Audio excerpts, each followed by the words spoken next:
Inzer Advanced Designs, the world leader in powerlifting apparel, presents the Rage X. The Rage X is helping powerlifters sweep the earth with massive bench presses. Extra reinforced front shoulder seams add support to the radical, thicker, extra reinforced neck. Absolutely guaranteed you will bench more with the Rage X than any other bench press shirt on the market today. Proven on 1,000-pound bench presses. Get yours today. Check us out on the web at www.inzernet.com. Ladies and gentlemen, welcome to Big Evil's Lair. It's Jamie Harris here. With me, ladies and gentlemen, I have one of the greatest bench pressers of today. He has benched 1047 in super heavyweight. He's benched 600 for 14 repetitions. He's also benched 800 for 4 repetitions, the Mr. Olympia. Newly signed Universal Athlete, the legendary Tiny Meeker. Tiny, welcome aboard today, brother. Thank you. Pleasure and honor to be here. Okay, great to have you here. And again, in my opinion, ladies and gentlemen, the next all-time world record holder in the bench press coming up here very soon. Tiny, tell us a little bit about yourself, where you're from. I live in Humboldt, Texas, which is just north of Houston. Right now I'm 39. I'll be 40 on May 28th. And where I work out at a company called Jenny King, which we franchise out janitorial services worldwide. And then as for my gym and training, I'm a co-owner of Monster Gym in Kingwood. My partner's name is Paul Smith. He's an all-natural bodybuilder. And we probably have the biggest hardcore gym in Texas, which is 13,000 square foot. Got everything in the world there to train with. And also do personal training out there. But I got every walk of life. I got male, female. I train a lot of fighters, MMA guys. I used to train Anderson Lil, who was the 2003 Jiu-Jitsu world champion. Just all kinds, different types of training. My big thing is what I teach people first is proper form and technique. It doesn't matter what sport you're in, if you're even involved in a sport. If you're not good form and good technique, that's how you're going to get hurt. Okay. And if you want to be a powerlifter, once we learn those things, then we get really crazy with our training. Okay. Now, how do these cats get a hold of you if they want to get a hold of you for training? If they want to get some, training with you, how do they get a hold of you? Anytime you can call me at 832-423-7662. And also my email address is PM, like nighttime, or Paul Meeker, Tiny, Tiny, 705 at AOL.com. And if you can't remember that, just look at tinymeeker.com, and all my information is there as well. Now, a lot of your fans, Tiny, I'm sure, want to know about your start in weight training / powerlifting. So tell us a little bit about, when you got started in powerlifting, or let's just say weightlifting first, then how that evolved into powerlifting. Tell us, how you got started. I probably honestly started lifting weights, I'd say, in 5th or 6th grade. A lot of it came from my work. My father owned a roofing company, and a lot of it was tearing down roofs, lifting up 50-gallon buckets on the roof. I mean, we're talking like 75 to 100 buckets to go put new tar or tear tar off a roof. And then by 6th grade, I was training at my old high school underneath the stadium, which we call the dungeon. Just one of those dark weight rooms, no lights, no AC, no heater, no nothing. And kind of crazy part about that was a couple of miles down the road, the boxer George Foreman actually lived down there. Oh, wow. He would come train at the gym with me and work out legs with me. Oh, cool. Before he started boxing again, of course. Wow. Once he started boxing, we never saw him again. Tell us a little bit about your bench press training. And, I don't want you to give all your secrets away, but I am very interested in this, and I'm sure, the fans, again, like I said, are very interested in this. Tell us a little bit about how you break it down. A lot of people will be surprised. All my training is 1 day a week. I try to bench 1 day a week. I try to do my legs 1 day a week. I try to do my back 1 day a week. Unfortunately, I'm so busy, sometimes those things got to change where I might do legs once a month. And, bench-wise, if I don't feel right, I don't train. I'll take a pass. Right. But as for the training itself, it's always hard. It's always heavy. I don't do a bunch of sets. I'm pretty much almost always in a shirt. And if I'm not in a shirt, I'm doing a lot of board presses, or even with the shirt, I do a lot of board presses. But I'm always going heavy. Now, the only time I kind of back off is when we get closer to show, which might surprise people, is I really start backing away when I get closer to show because, one, I want to be fresher, and I want to make sure I'm not overtrained. So usually, if we pick a good show and we've had time to really plan for it, then I usually take, I'd say 6 to 8 weeks to really get ready for a show. A lot of times I can be ready in 4, but if it's a major show, I'll take 6 to 8 weeks to get ready for it. And by the time I come in, I should be very fresh. I'd like to know some of your favorite assistance exercises and also the numbers you've handled in some of these assistance exercises. I guess the best way to describe this is basically like how I train people. Once you learn the form, we get really crazy. As I was saying, I like board presses. I like doing board press with a shirt, but even better with reverse bands. And the crazier thing is, and me and you, Jamie, talked about it before, was my feelings are I want to feel poundage in my hands.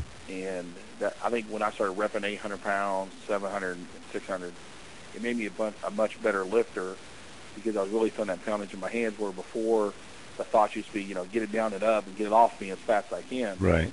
Now, you sit there and you're holding your hands that long, to do a single, it kind of turns into a joke. Right. Now, the craziest I've ever done, we put 1226 on the bar, went off of a 1 or 2 board, and I got to move a little bit, and then we had to kind of help me out from there. But a lot of times in training, I'll go over 1100, and with reverse bends, I'll lock the thing out, and we may go, I'd say probably 1136, and finish it off with 75-pound reverse bends. Oh, wow. Holy shit. That's crazy. And a lot of times what I like to do is take 800 and maybe use like a 50-pound band and sit there and try to rep it out. I mean, my all-time goal really was to bench 800 for 10 reps.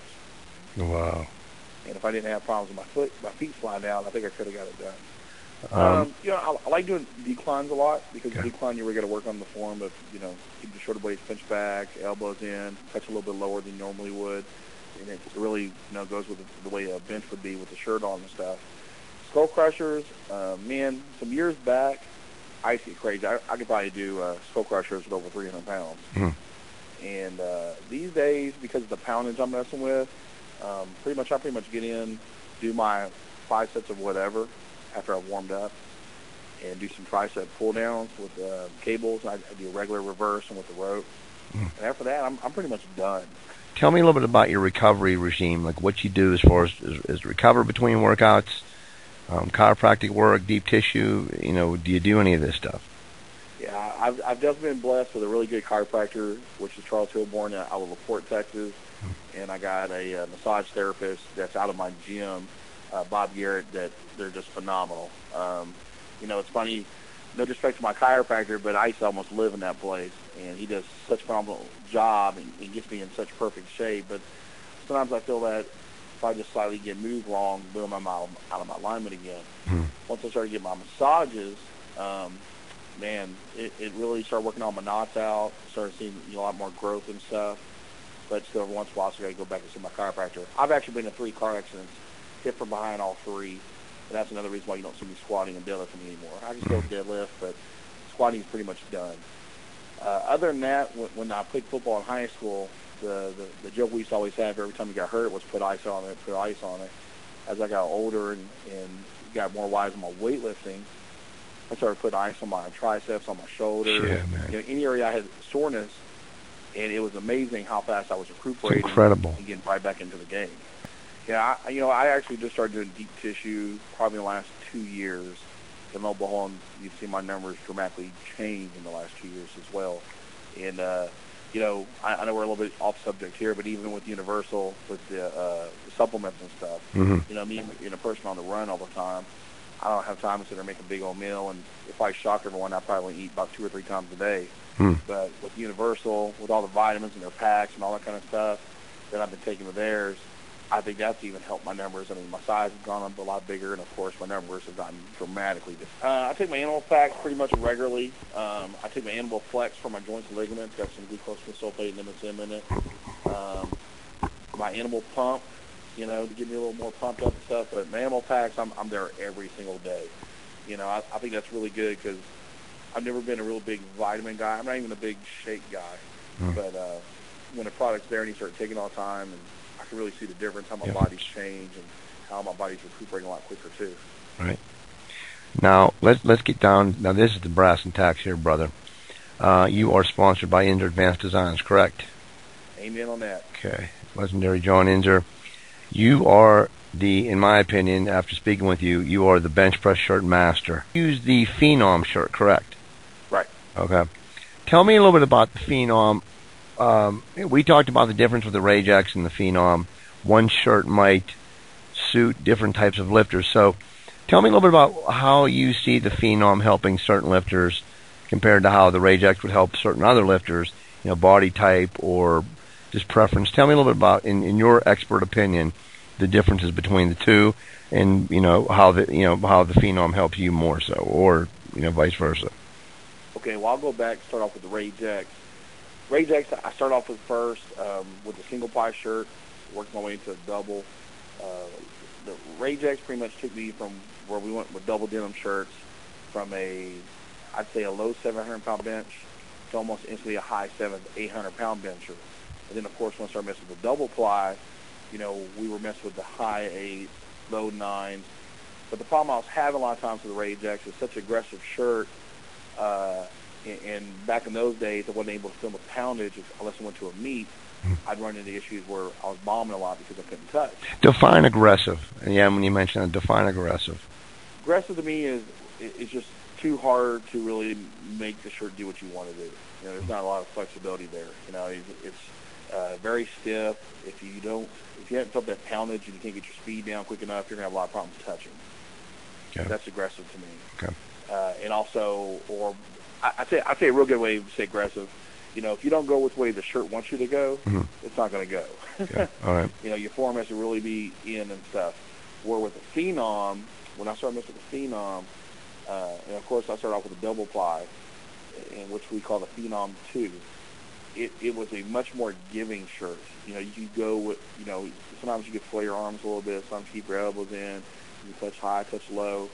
But the greatest gift of all of it was you could touch very easily. And once that happened, you didn't have to open up so high. I go in to meet, you touch 800-900 pounds, you're almost 85 to 90% going to win already. So once you get in the game and you made your opener, now let's play ball and have some fun. Okay. So meets in the past, it was like, man, I could open up with a max out. Now I can open up 200-300 pounds below my max and still get 300 or 400 more pounds out of it. That's insane. So you're saying you get more from the Phenom, but yet not only do you get more poundage from it, but you also have room to play like with air and technique, or just so it's win-win on both directions with you. You're saying, man, I could touch 600 pounds, do 14 reps, and hit over 1,000 in the same shirt. That's crazy. Now, that's awesome. I shouldn't say it's great. That's awesome. Right, that is awesome, actually. Right, and that's only from Inzer Advanced Designs that you'll find any of this kind of equipment where it's space-aged. Compared to the point. Like there anywhere. Right. What would a Rage X? What type of lifter does a Rage X be more suited for, and what type of lifter would a Phenom be more suited for, in your professional opinion? I think usually the shorter, thicker kind of guy, probably like a Rage X better, or even better yet, a lifter that just, for whatever reason, touches low on their body, going on their upper ab or mid-ab area. Where with the Phenom, you get almost anyone can use that thing. I got all my lifters wearing that thing. Well, with that Phenom, you're going to go so much further, but man, the spring action out of the hole is incredible. The first time I ever put that shirt on, I'm sitting there and I'm babying my shirt in. What I mean by baby is I'm going 225, 315, 405. With that kind of weight, you're not going to touch, but you're just letting it stretch little by little by little. You're breaking the shirt in. Well, I got to, I think, around 675. I was bringing it down about an inch from touch, and all of a sudden the bar just dropped. I'm like, oh, man. And all of a sudden, bam, the weight just flew up the lockout, and I was like, oh, my God. So you don't actually feel the bite of this shirt on the way down? Is that what you're trying to say? And it is night and day. Maybe the first time you put the shirt on, you might get bit a little bit, get some marks on your arms. But after that, once it's broke in, that shirt's going to be your best friend. Wow. That is awesome to know. So, folks, you heard it right there. Whether your choice, the Rage X or the Phenom, again, both available by Inzer Advanced Designs. And Tony, like you said, both are awesome shirts, but it's just a matter of, I guess, the preference and, what you like. And getting really good results.